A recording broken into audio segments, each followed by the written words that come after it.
नमस्कार दोस्तों, अक्सर हम फिल्मों में देखते हैं कि एक विलेन पूरी प्लानिंग करता है, रेकी करता है और फिर किसी बड़ी वारदात को अंजाम देता है। लेकिन क्या हो जब यह फिल्म की कहानी असल जिंदगी में उतर जाए और उससे भी ज्यादा चौंकाने वाली बात यह हो कि वे विलेन कोई गैंगस्टर नहीं बल्कि एक MBA पास आउट और एक यूट्यूबर हो।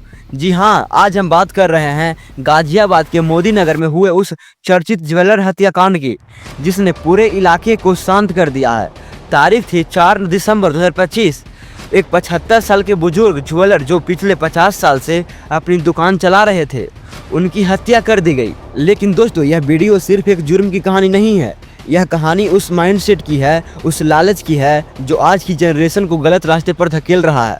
आज हम रिकॉर्ड करेंगे इस पूरे केस को शुरुआत से अंत तक। क्या प्लानिंग थी, मकसद क्या था और सबसे बड़ी बात, हम इससे क्या सीख सकते हैं। तो चलिए शुरू करते हैं। कहानी की शुरुआत होती है 4 दिसंबर 2025 गुरुवार की सुबह से। जगह गोविंदपुरी मेन मार्केट मोदी नगर। वहाँ एक बहुत पुरानी और प्रतिष्ठित दुकान है, Girdhari Lal and sons jewellers. इनके मालिक थे गिरधारी लाल वर्मा जी, जिनकी उम्र करीब 75 साल थी। अपने काम के प्रति बेहद समर्पित थे। उनकी एक आदत थी, वे मार्केट में बाकी दुकानों से पहले अपनी दुकान खोल लेते थे। सुबह के करीब 8:30 या 9:15 का वक्त रहा होगा। गिरधारी लाल जी शटर उठाया और अपनी गद्दी पर बैठे ही थे। वे शायद अपने दिन की शुरुआत करने ही वाले थे कि तभी एक शख्स दुकान में दाखिल होता है। उसने चेहरे पर मास्क और सिर पर मंकी कैप पहनी हुई थी। इससे पहले कि गिरधारी लाल जी कुछ समझ पाते, उस शख्स ने उनकी आंख में लाल मिर्चा का पाउडर झोंक दिया। आप सोचिए, एक 75 साल का बुजुर्ग, आंख जल रही है, कुछ दिखाई नहीं दे रहा है। और उसी मौके का फायदा उठाकर आरोपी एक काउंटर पर चढ़ गया। उसके हाथ में चाकू और एक कुल्हाड़ी जैसा हथियार था। उसने एक के बाद एक करीब 10 वार किए।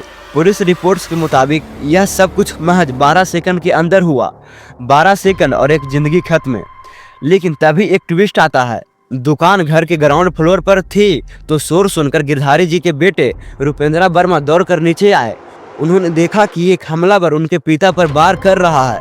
रुपेंद्र ने हिम्मत दिखाई, वे आरोपी से भिड़ गया और उसे एक बेंच पर पटक दिया। आरोपी घबरा गया। उसने अपनी जेब से एक पिस्तौल निकाली और रुपेंद्र को डराया। रुपेंद्र पीछे हट गया और वे आरोपी वहां से भाग निकला। लेकिन कानून के हाथ और पब्लिक का गुस्सा दोनों बहुत लंबे होते हैं। जैसे ही वह दुकान से बाहर निकला, महज 25 से 30 मीटर की दूरी पर ही स्थानीय दुकानदारों और भीड़ ने उसे घेर लिया और फिर पुलिस के हवाले कर दिया। बाद में पता चला कि वह पिस्तौल असली नहीं बल्कि एक खिलौना थी। अब यहाँ पर एक सवाल आता है, इतनी बेरहमी से हत्या करने वाला यह शख्स कौन था? क्या यह कोई पुराना अपराधी था? नहीं। जब पुलिस ने उसकी पहचान की तो सब हैरान रह गए। उसका नाम है अंकित गुप्ता, उम्र 35 साल। और उसकी प्रोफाइल सुनिए, उसने BCom किया है और उसके पास MBA की डिग्री है। वे एक प्राइवेट कॉलेज से पास आउट है। इतना ही नहीं, वे एक बाइक टैक्सी राइडर के तौर पर काम कर रहा था। और सबसे इंटरेस्टिंग बात, वे खुद एक यूट्यूबर भी है। जी हाँ, उसका एक चैनल है डिजायर टेलीफिल्म्स नाम से, जिस पर हजारों सब्सक्राइबर्स है। वे पिछले 5 साल से वीडियो बना रहा था। यानी एक ऐसा इंसान जो कैमरा फेस करता था, जो दुनिया को एंटरटेन करता था।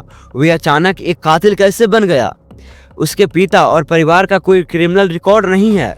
वे एक साधारण परिवार से आता है। तो फिर एक MBA ग्रेजुएट के हाथ में लैपटॉप की जगह खूनी खंजर कैसे आया?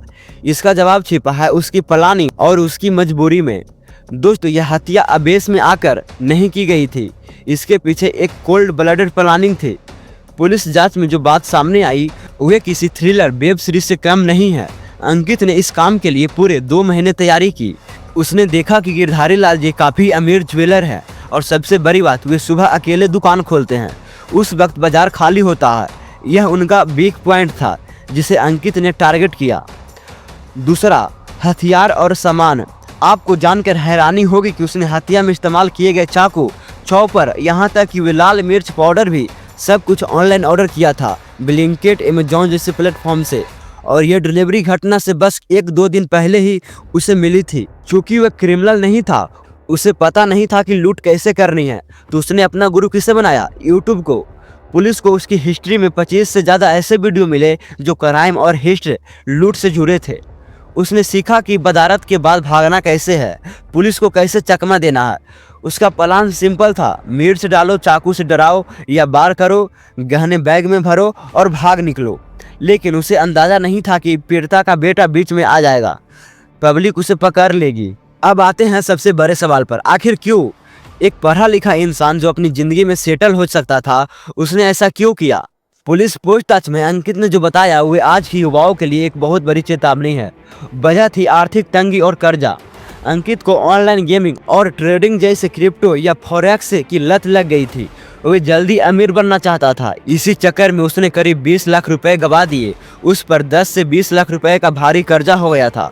लोग पैसा मांग रहे थे, प्रेशर बढ़ा रहा था, और जब इंसान का दिमाग लालच और डर के बीच फंस जाता है तो उसकी सोचने की शक्ति खत्म हो जाती है। उसे लगा कि एक बड़ी लूट उसकी सारी प्रॉब्लम सॉल्व कर देगी। उसकी गिरधारी लाल जी से कोई पुरानी दुश्मनी नहीं थी, वे सिर्फ एक सॉफ्ट टारगेट थे। अंकित की एक गलती, यूं कहे कि उसकी लत ने एक हंसता खेलता परिवार को उजाड़ दिया और उसकी खुद की जिंदगी जेल के सलाखों के पीछे बीतेगी। फिलहाल अंकित गुप्ता पुलिस की हिरासत में है। उस पर हत्या, IPC 302, लूट की कोशिश और अंधराव में केस दर्ज किए गए हैं। 5 दिसंबर को उसे जेल भेज दिया गया है। मोदी नगर के व्यापारियों में बहुत गुस्सा, उन्होंने सुरक्षा की मांग की, क्योंकि 2 साल पहले भी इसी दुकान पर लूट हुई थी। दोस्तों, इस दुखद घटना से हमें 3 बातें जरूर सीखनी चाहिए। दुकानदारों के लिए, अगर आप कैश या ज्वेलरी का काम करते हैं तो सुरक्षा में कमी न बरते। अकेले दुकान खोलना रिस्की हो सकता है। CCTV और अलार्म सिस्टम जरूर अपडेट करें। युवाओं के लिए, गेट रिच जल्दी अमीर बनने की कोई स्कीम नहीं होती। ऑनलाइन गेमिंग या हाई रिस्क ट्रेडिंग में उतना ही पैसा लगाएं जितना आप खोने की क्षमता रखते हैं। जब यह शौक लत बन जाए तो परिणाम अंकित जैसा ही होते हैं। समाज के लिए, हमारे आसपास क्या हो रहा है इस पर नजर रखें। मोदी नगर की पब्लिक ने जो हिम्मत दिखाई और आरोपी को पकड़ा, वो काबिले तारीफ है। हम ईश्वर से प्रार्थना करते हैं कि गिरधारी लाल वर्मा जी की आत्मा को शांति मिले और उनके परिवार को यह दुख सहने की शक्ति मिले। कानून अपना काम कर रहा है, उम्मीद है कि न्याय जल्द मिलेगा। आपका इस केस के बारे में क्या सोचना है? क्या आपको लगता है कि ऑनलाइन गेमिंग ऐप्स और कड़े नियम होनी चाहिए? नीचे कमेंट करके जरूर बताएं। और अगर आपको यह वीडियो इन्फॉर्मेटिव लगा तो इसे शेयर जरूर करें ताकि लोग जागरूक हो सके। मैं मिलूंगा आपसे अगले वीडियो में एक और गहरी वीडियो के साथ। तब तक के लिए सतर्क रहें, सुरक्षित रहें। जय हिंद।